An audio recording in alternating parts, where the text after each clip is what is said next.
무더운 여름에 고생을 많이 하시고 계시지요. 무더운 여름에 에어컨을 많이 쓰고 선풍기를 틀다 보니까 다른 것보다도 이 목이 이렇게 좀 보존이 잘 안 되는 것 같아요. 오늘 우리 성가대 찬양대 대원들은 아주 온전한 목소리로 하나님 앞에 영광을 돌리는 것을 보니까 역시 전문가들입니다. 노래도 전문가이지만 목소리를 잘 보존하는 전문가들이다 생각합니다. 오늘 아침에 이렇게 좀 목이 콱 막혀가지고 여러분들에게 조금 거칠은 발음이 나와도 용서하시기를 바랍니다. 오늘은 우리가 에스겔서를 읽게 되었는데요. 시대적 배경을 잠깐 살펴보게 된다면 바벨론이 쳐들어와 가지고 이제 제1차 포로기가 있고 2차 포로기가 있는데 제일 먼저 주전 597년에 예루살렘이 1차적으로 함락이 됩니다. 그래서 이때 왕 위에 오른 지 3개월밖에 되지 아니했던 18살의 유다 임금 여호와긴 왕과 그리고 대신들과 대장장이들과 전문 기술자들과 젊은이들이 끌려가게 됩니다. 그리고 여호와긴 왕을 대신해서 여호와긴 왕의 삼촌인 시드기야라고 하는 사람이 바벨론이 임명한 그런 왕이 됩니다.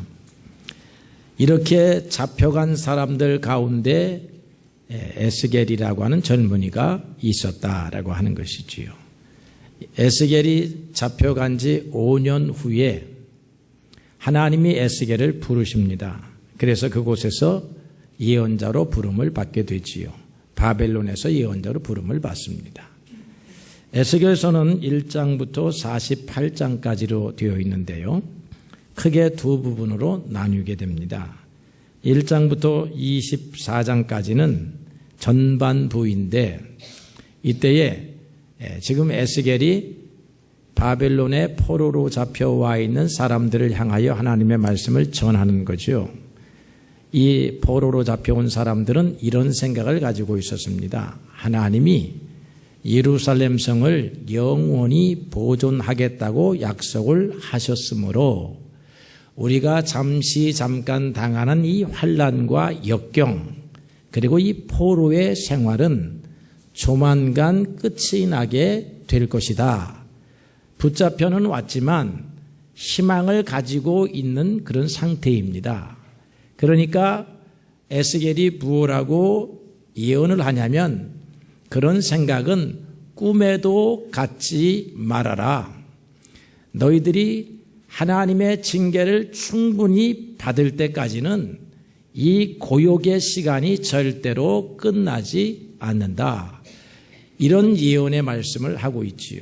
소위 말해서 희망을 꺾어버리는 예언을 하고 있습니다. 어떻게 보면 하나님에 근거하지 아니한 희망, 헛된 희망은 하나님 안에서 꺾여져야 한다라고 하는 것을 알게 됩니다. 우리가 하나님에게 기초하지 않는 희망을 품고 살아가는 사람들이 많이 있습니다. 특별히 자기 자신을 돌아보지 아니하고 잘못한 사람이 희망을 품는다고 하는 것은 어울리는 행동이 아니다 이 말이지요. 잘못하였으면 거기에 걸맞는 형벌이 기다리고 있습니다. 형벌을 당하지 않고는 다시 희망을 논하기가 어려운 것이지요. 이스라엘 백성들은 회개하지 아니하고 막연하게 잘 될 것을 기대하였기 때문에 에스겔은 그것이 잘못된 신앙이다. 잘못된 희망이라 그렇게 말하고 있는 것입니다. 여러분, 그래서 우리는 기복신앙을 갖는 것이 아니라 참된 하나님의 신앙을 가져야 되는데요. 우리 기독교가 기복신앙을 가졌다라고 하는 이야기를 여러분들이 들어보신 적이 있을 줄로 압니다. 기독교의 신앙도 복을 안 주는 신앙이 아니라 복의 신앙입니다. 만 가지의 복이 하나님에게서 온다라고 하는 신앙입니다. 어떻게 보면 다른 사람들이 복을 구하고 있는 모든 행위나 복을 구하기 위해서 빌고 있는 대상이 되는 모든 신들은 참다운 복을 줄 수가 없고 오직 하나님만이 복을 줄 수 있는데, 하나님은 어떻게 복을 주시는 하나님이시냐 하면 깨끗한 사람, 영혼이 정결한 사람에게 복을 주시는 하나님이지, 죄악으로 물든 사람, 죄악의 삶을 살아가는 사람한테 복을 주는 사람이 아니라고 하는 것입니다.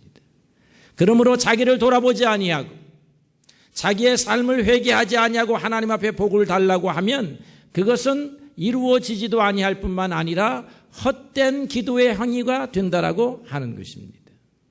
그래서 여러분, 우리는 믿음의 사람들은 항상 자기를 돌아보고 하나님과 얼마나 멀리 떨어져 있는가를 되돌아보는 사람이 되어야 한다는 것입니다. 특별히 곤고한 날을 만났을 때, 환난의 날을 만났을 때 그리해야 되는 건데, 오늘 이스라엘 백성들은 바벨론 포로라고 하는 이 환난의 날에 자기를 돌아보고 하나님 앞에 회개하는 것이 먼저이었음에도 불구하고 하나님은 우리를 끝까지 지켜주실 것이다 라고 생각하였으니 예언자 에스겔을 통해서 하나님이 헛된 꿈이다 이렇게 말하고 있는 것이죠. 전도서 7장 14절에도 곤고한 날에는 너를 되돌아보아라 그렇게 말하고 있습니다. 그래서 우리가 하나님을 믿는 신앙은 늘 자기 자신을 되돌아보고 죄악을 회개하는 그런 신앙입니다. 이게 전반부에 에스겔이 보여주는 내용이고요. 후반부에 보게 되면 이제 완전히 예루살렘 성이 파괴가 되었습니다. 제2차 침략이 와가지고 이제 예루살렘이 완전히 희망이 꺾였어요.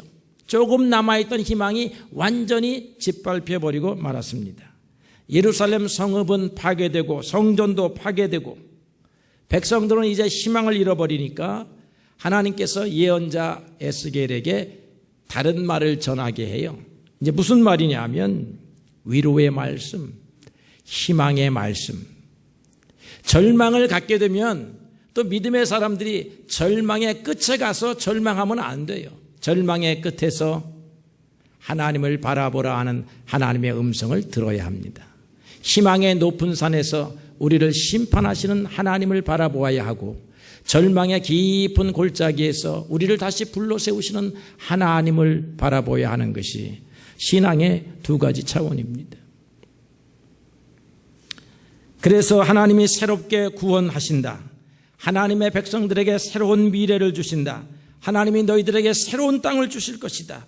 새로운 성전을 주실 것이다 라고 33장에서부터 48장에 그렇게 기록하고 있습니다. 다시 이제는 절망에서 희망으로의 선포의 말씀이죠. 여러분들 에스겔서를 읽으면 기억나실지 모르겠습니다. 에스골 골짜기에서 마른 뼈들이 하나님의 명령에 의해서 다시 생기가 돌아서 뼈와 뼈가 이어지고 살과 힘줄이 붙어서 사람으로 일어나서 군대를 이루는 모습이 이스라엘 백성들을 새롭게 하시려고 하는 하나님이 보여주신 환상의 비전이다라고 하는 것이지요. 형벌로 인해서 삶의 연단과 시련을 당하게 되면 우리는 좌절하지만 그때에 요구되는 것이 비로소 하나님을 향한 희망이라고 하는 것입니다. 여러분, 이 희망이 참된 희망이지요. 시인인 이어령 씨가 이런 영적인 가르침을 우리에게 주었습니다. 배가 고프면 식당에 갑니다. 알고 싶으면 도서관에 갑니다. 아프면 병원에 가고, 심심하면 공원에 가고 극장에 갑니다. 맞습니까? 그런데 먹어도 배가 고프고, 배워도 답답하고, 놀아도 심심하고, 병원도 만족을 주지 못할 때에는 어디로 가야 합니까? 교회로 가야 합니다. 시편 42편 1절에는 이렇게 쓰여져 있습니다. 사슴이 시냇물을 찾기에 갈급함과 같이 내 영혼이 주를 찾기에 갈급합니다. 여러분, 우리는 목이 마른 그때에, 물을 찾을 수 없는 그때에 하나님을 향하여 입을 벌리는 것입니다. 우리의 영혼이 세상의 물질적인 것으로 만족하지 못할 때에 그것이 혹시 채워지면 만족할 수 있을까 하고 기대해서 그러한 자리에 가보았으나 여전히 만족할 수 없을 그때에 우리가 하나님을 바라보게 된다라고 하는 것입니다. 영혼이 갈급한 사람이 입을 크게 벌리는 것입니다. 그런 사람을 하나님은 원하시지요. 영혼이 갈급하여 입을 크게 벌리고 찬양하고 기도하고 말씀을 읊조리며 감사를 올리고 용서를 청하고 은총을 간구하는 사람, 그런 사람을 우리 하나님께서 찾으시는 줄로 믿습니다. 어미새는 입을 크게 벌린 새끼에게 먼저 먹이를 준다고 합니다. 이미 먹이를 먹어서 입에 먹이가 있는 새끼 새는 입을 크게 벌릴 수가 없습니다. 이미 먹었거나 아니면 먹지 못한 새끼가 입을 크게 벌리지요. 배부른 새끼는 입을 벌리지 않습니다. 간절한 새끼가 입을 크게 벌리고 그 어미는 그 새끼에게 먹이를 주는 것입니다. 세상 것으로 채워져 있는 사람은 하나님을 향하여 입을 열지 않지요.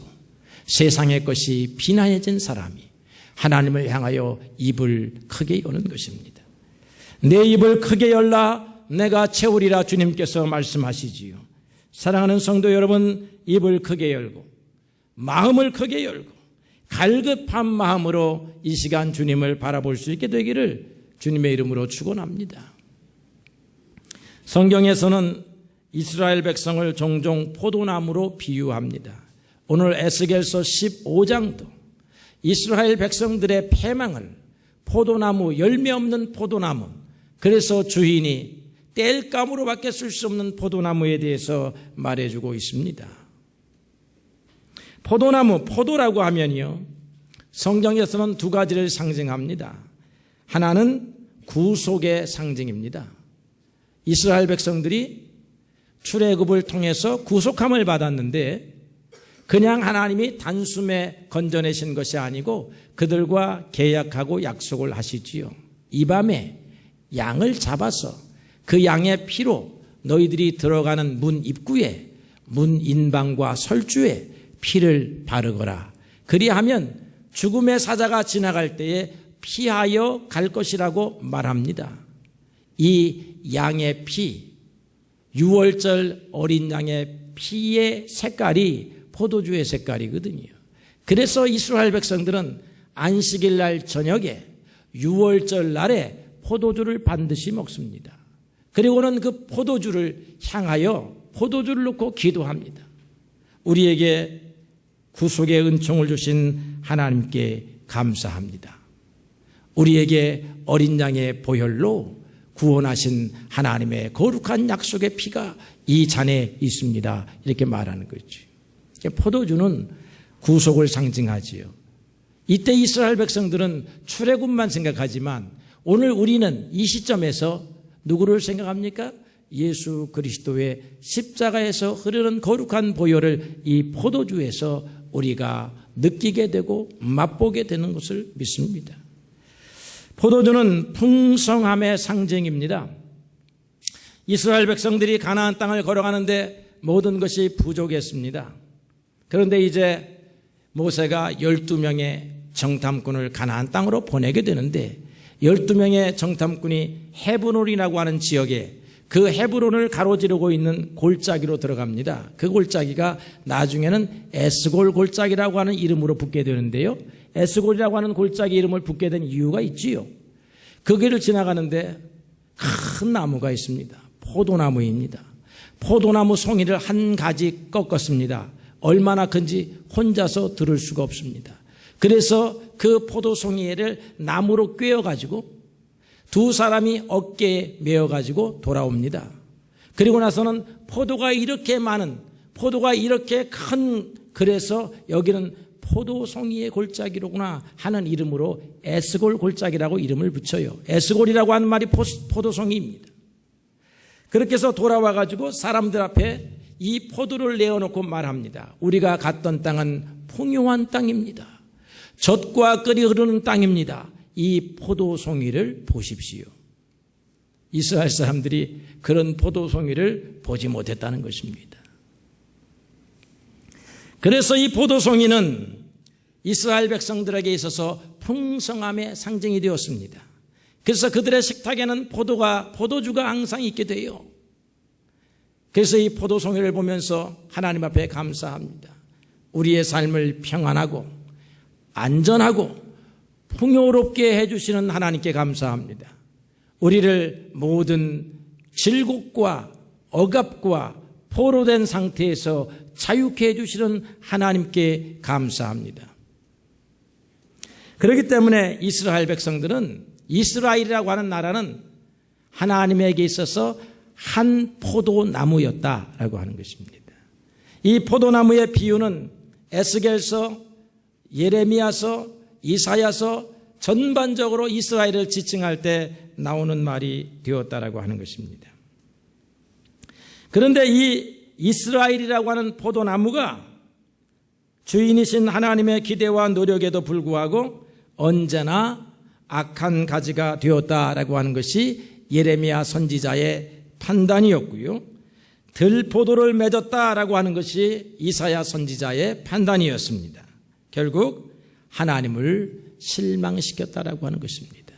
농부가 포도나무를 심고 거기에서 거름을 주고 포도를 기대하였는데 열매를 맺지 못하는 가지가 되었고, 열매를 맺었으나 들포도, 단맛을 잃어버린 그런 포도가 되었다라고 하는 것입니다. 포도나무는 마땅히 아름다운 향기를 가져야 합니다. 그런데 호세아 선지자는 이 백성이 포도나무의 향기를 잃어버렸다라고 말하고 있지요. 그 다음에 맛있는 열매로 제 몫을 감당해야 했는데 이사야 선지자는 이 백성이 열매를 맺지 못했다라고 그렇게 말하고 있습니다. 그렇다고 하면 열매를 맺지 못한 이 포도나무는 무엇에다 쓸 것이냐? 오늘 이사야, 에스겔 선지자가 말하기를, 그러면 그것을 가져다가 물건을 만드는 제목으로 쓸 수 있겠느냐? 어찌 포도나무를 가지고 제목으로 쓸 수 있겠느냐? 그 포도나무의 줄기를 가지고 나무못을, 물건을 걸어둘 수 있는 나무못을 만들 수 있겠느냐? 옛날에는 못을 박는데 나무와 나무의 이음새를 나무못으로 박지요. 그 다음에 나무에다 나무못을 박아가지고 물건을 걸어두는 데 쓰여집니다. 철못보다는 나무못을 많이 만드는데, 포도나무 이것은 덩굴 식물이기 때문에 나무로도 쓸 수가 없고 나무못도 만들 수가 없으니 아무짝에도 쓸모가 없는 나무가 되었다라고 하는 것입니다. 그러므로 이렇게 된 포도나무는 주인이 모아다가 밖에 나가서 화목으로, 땔감나무로 쓸 수밖에 없는데 이스라엘 백성이 이와 같은 운명에 처하여지게 되었다라고 하는 것입니다. 여러분, 우리가 생각해 보아야 할 일이 있습니다. 우리는 하나님이 기대하시는 포도나무의 하나인데요, 우리도 역시 우리는 어떤 열매를 맺어야 할 것입니까? 우리에 대한 주님의 기대는 무엇이겠습니까? 구약 성경은 포도나무와 포도열매라고 한다고 하면, 여러분, 신약 성경에 나타난 예수님의 언어로 말한다고 하면 우리는 빛의 역할과 소금의 역할을 잘해야 합니다. 예수님께서 마태복음에서 말씀하셨습니다. 너희가 세상의 소금이니 소금이 그 맛을 잃으면 무엇으로 짜게 하리요? 소금은 맛을 내어야 하는데 소금을 아무리 쳐도 맛을 낼 수 없다라고 하면 그 소금을 버릴 수밖에 없다라고 하는 것입니다.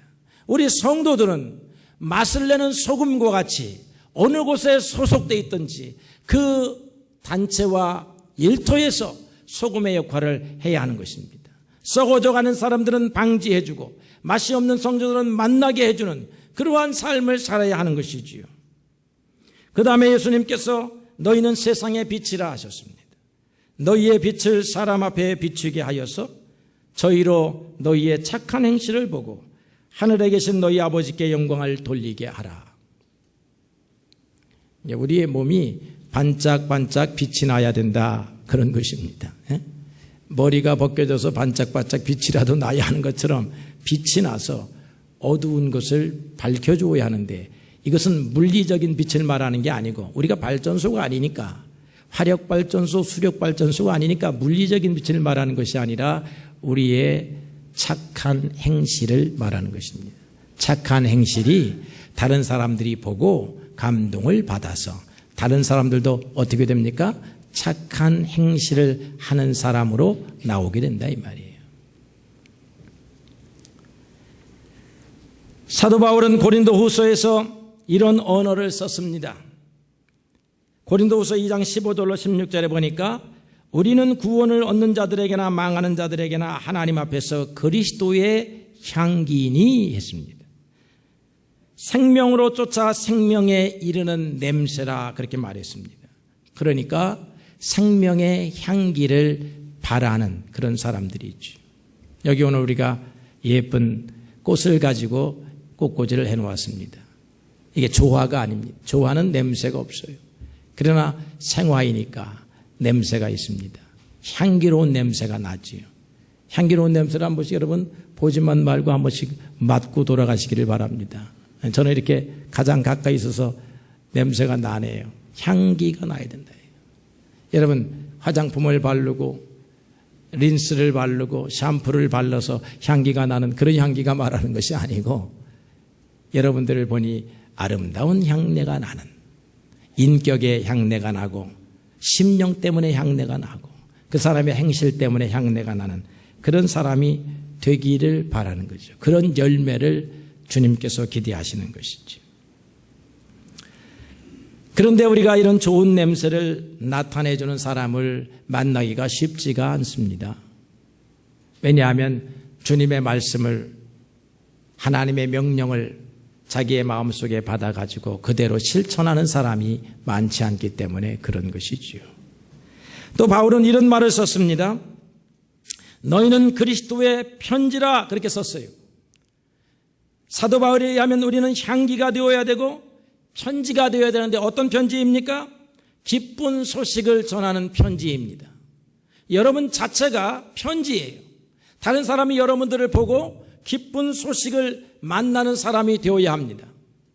여러분 만나면 기쁜 사람이 있고 만나기 싫은 사람이 우리 누구나 가지고 있습니다. 누가 만나자고 하면 겁이 나는 사람이 있어요. 아유 저 사람 만나갖고 우리가 뭐를 하지. 그러나 전화를 기다리는 사람 만나기를 원하자고 그렇게 기대하는 그런 사람들이 있습니다. 우리 그런 사람들이 되어야 한다 이 말이지요. 왜 우리를 만나고 싶어 합니까? 우리를 만났더니 나를 이해해 줍니다. 나를 사랑해 줍니다. 나를 대접해 줍니다. 나를 격려해 줍니다. 나의 단점을 보기보다는 나의 장점을 가지고 그렇게 말해 줍니다. 이런 사람을 만나기를 우리 모두가 좋아하고 있습니다. 우리는 그런데 이런 사람이 되어야 된다. 기쁜 소식을 전하는 사람, 기쁜 소식을 전하는 전령이 되어야 한다는 것이죠. 구약 성경에서 보게 되면 포도나무로서 좋은 열매를 맺어라 라고 했다고 하면 신약 성경은 우리에게 크게 네 가지의 명령을 주었다라고 볼 수 있습니다. 하나는 소금이 되시오, 하나는 빛이 되시오, 또 하나는 향기가 되시오, 또 하나는 편지가 되십시오. 좋은 포도로 열매를 맺는 법이 있습니다. 첫째로 좋은 종자가 와야 좋은 포도나무에서 열매를 맺지 않겠습니까? 예레미야서 2장 21절에 보니까 하나님께서 이스라엘 백성들에 대하여 이렇게 말합니다. 내가 너를 순전한 참 종자 곧 귀한 포도나무로 심었다라고 했지요. 그럼 이스라엘 백성들이 자연적인 이스라엘 백성들이 종자가 좋은 종자입니까? 여러분 지금 우리는 유대인들이 종자가 좋다라고 생각하거든요. 유대인들에게서 배워야 한다. 유대인들은 천재도 많이 나오고 유대인들은 부자도 많이 나오고 세계를 지배하는 사람은 유대인들이다. 유대인들은 천부적으로 그 씨앗이 좋은 종자이다. 여러분 그렇습니까? 그렇게 믿습니까? 그래서 우리 한국 사람들은 유대인들에게 견줄만하다. 그래서 유대인과 좀 가까운 사람 이렇게 되면은 똑똑한 사람이요 지혜로운 사람처럼 여겨지는 시대에 우리가 살고 있습니다. 노벨상을 수상한 사람 하면 유대인들의 리스트가 쫙 나옵니다. 유대인들이요? 좋은 종자였을까요? 아니죠. 유대인들은 왜 좋은 종자라고 여기 하나님이 말했을까요? 여러 사람들 가운데 하나님이 선택을 하는데 어떤 게 좋은 종자인가 좀 보자라고 해서 코리안보다는 유대인이 더 좋은 종자네. 그래서 유대인들을 딱 뽑아다가 하나님이 당신의 자녀를 삼으셨다라는 게 아니고요. 하나님이 나쁜 종자를 가져다가 좋은 종자라고 여기셨다는 것입니다. 그래서 사도 바울은 우리를 부르신 부르심을 보라 그렇게 말하고 있는 거예요. 그 부르심을 보니까 문볼 좋은 자가 많지 아니하고 재산 있는 사람이 많지 아니하고 세상에 유명한 사람들이 많지 아니해요. 우리는 그런 상태에서 부름을 받았어요. 그런데 하나님이 왜 우리를 좋은 종자라 그랬느냐 하면 이제 너희가 세상의 것을 바라보지 아니하는 하나님을 바라보는 사람들이기 때문에 좋은 종자라고 하신 거예요. 애굽 사람들이 더 좋은 종자였습니다. 그런데 하나님은 노예살이하고 있는 이스라엘 백성들을 불러다가 당신의 사람으로 만들어서 가나안 땅에다 갖다 집어넣지요. 그래서 애굽에서 가져다가 좋은 종자를 새로운 땅 가나안 땅에 심었다라고 말하고 있습니다. 이 좋은 종자는 하나님의 기대에 의하면 잘 자라나서 애굽 사람을 능가하고 로마 사람을 능가하고 미국 사람을 능가하게 될 것입니다. 오늘 하나님을 바라보는 사람은 어떠한 환경에서 이렇게 택하여졌다 할지라도 세상의 어떤 사람보다 능가하는 그런 사람이 될 수 있는 것은 하나님이 그를 돌보시고 그에게 은혜를 베푸시기 때문인 줄로 알아요. 요셉은 그런 사람이었지만 세상을 제패하고 지배하는 사람이 되었다 이런 말이지요. 다니엘은 포로로 잡혀간 사람이었지만 그 당시 전 세계의 대제국이었던 바벨론과 페르시아에서 가장 최고의 지혜자로 인정을 받았다고 하는 것은 그들이 하나님의 말씀을 끊임없이 마음속에 품고 살았기 때문에 그런 것입니다. 좋은 종자란 하나님과의 관계가 열려져 있는 사람을 말하는 것입니다. 여러분, 우리 모두는 하나님과의 관계가 열려져 있는 사람들이죠. 하나님과 관계를 맺은 사람들이죠. 하나님은 우리의 아버지가 되시고 우리는 하나님의 자녀가 되었지요. 무엇을 통해서입니까? 거룩한 계약을 통해서입니다. 옛날에는 율법을 앞에 놓고 계약을 했지만 지금은 누구를 앞에 놓고 계약합니까? 그리스도 예수를 앞에 놓고 계약합니다. 우리는 하나님께서 예수님을 이 땅에 보내신 것을 믿습니다. 그분을 통하여 우리의 죄가 사유받은 것을 믿습니다. 우리는 그러므로 우리의 믿음을 통해서 하나님의 자녀가 되었음을 믿습니다. 이제 우리에게는 하나님의 온갖 축복과 능력이 공급되는 사람이 되었다라고 하는 것입니다. 우리의 종자는 어떻게 바뀌었어요? 하나님을 믿는 순간 좋은 종자로 바뀌었습니다. 자기의 종자에 대해서 실망하지 마십시오. 내가 한국 사람으로 태어난 것을 실망해서는 안 돼요. 내가 키 작은 사람으로 태어난 것 실망해서는 안 됩니다.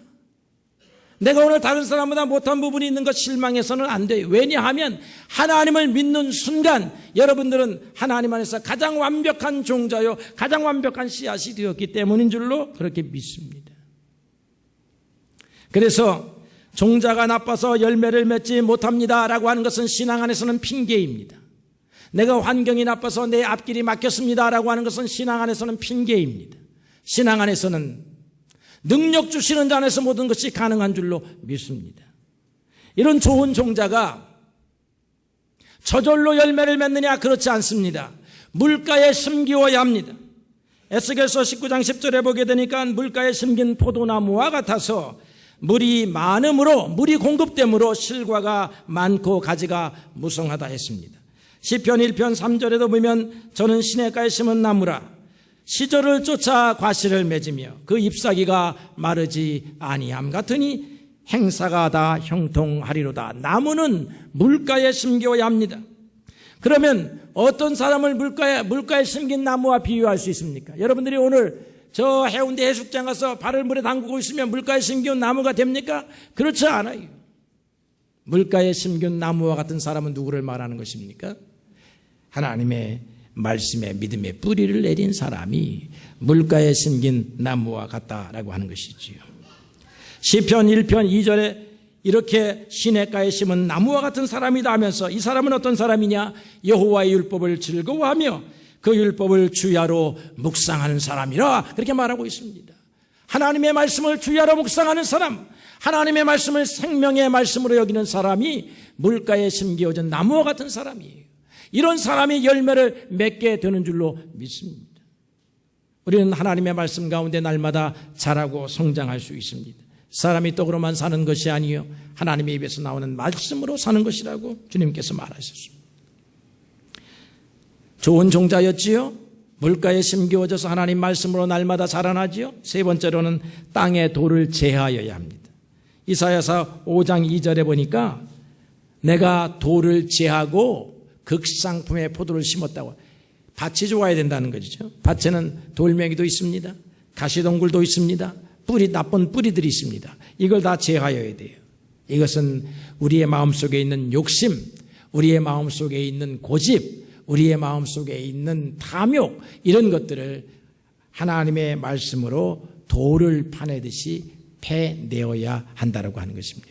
편견에 사로잡힌 마음, 고집스러운 마음, 사람을 사랑하기보다는 미워하기를 먼저 하는 마음, 다른 사람과 동호하기보다는 분리하려고 하는 마음, 파당짓는 마음, 시기, 질투하는 마음, 이런 육신의 열매들이 우리가 하나님의 말씀이 뿌리를 내리는 데에 방해하는 돌멩이들이다라고 하는 것이죠. 이 돌멩이를 캐어내야 합니다. 네 번째로는 망대를 세워서 도둑을 막고 벌레를 잡아내며 포도원의 담장을 허무는 여우를 잡아야 합니다. 이게 다 하나님께서 포도원과 관련돼서 우리에게 주신 말씀이에요. 이사야서 5장 2절에 보니까 포도원의 망대를 세우라고 하셨습니다. 도둑이 들어간다니까 망대 세워야지. 신명기서 28장 39절에 보니까 벌레를 잡아내라 그렇게 말하고 있습니다. 내가 포도원을 심고 다스릴지라도 벌레가 먹음으로 내가 포도를 따지 못할 것이라. 포도원에 가서 벌레 잡아내고 잡초 뽑아내야 되는데 우리가 벌레 잡아내야 합니다. 덫을 놓아서 포도원의 담장을 허물어버리는, 들락날락하면서 포도도 훔쳐가고 담장도 없애버려가지고 온갖 들짐승들이 오게 하는 이 작은 여우, 이걸 잡아야 돼요. 아가서 2장 5절에 포도원을 허물어버리는 여우를 잡으라고 그렇게 명령하고 있어요. 이건 다 무엇을 말하는 것입니까?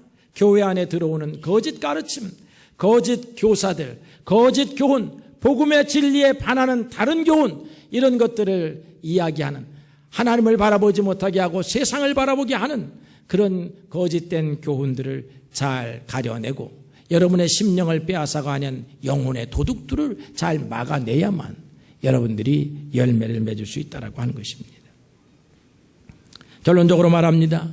우리는 그런 노력을 잘하지 못했습니다. 열매를 잘 맺지 못했다라고 하는 것입니다. 하나님의 말씀을 받았지만 믿음으로 받지를 못했습니다. 하나님의 말씀을 날마다 묵상하고 말씀을 실천하고 적용하지 못했습니다. 우리 마음속에 있는 우리의 나쁜 습성, 이런 것들을 돌멩이 골라내지를 아니했습니다. 우리의 영혼을 지키기 위해서 망대를 세우고 우리의 영혼을 빼앗아가는 여우들을 잡으려고 노력하지 않았습니다. 여러분, 포도나무가 열매를 맺었겠습니까? 못 맺었다 이 말이에요. 이스라엘 백성들이 못 맺었다는 것입니다. 그런데 오늘 우리는 어떻게 여기서 존재하고 있습니까?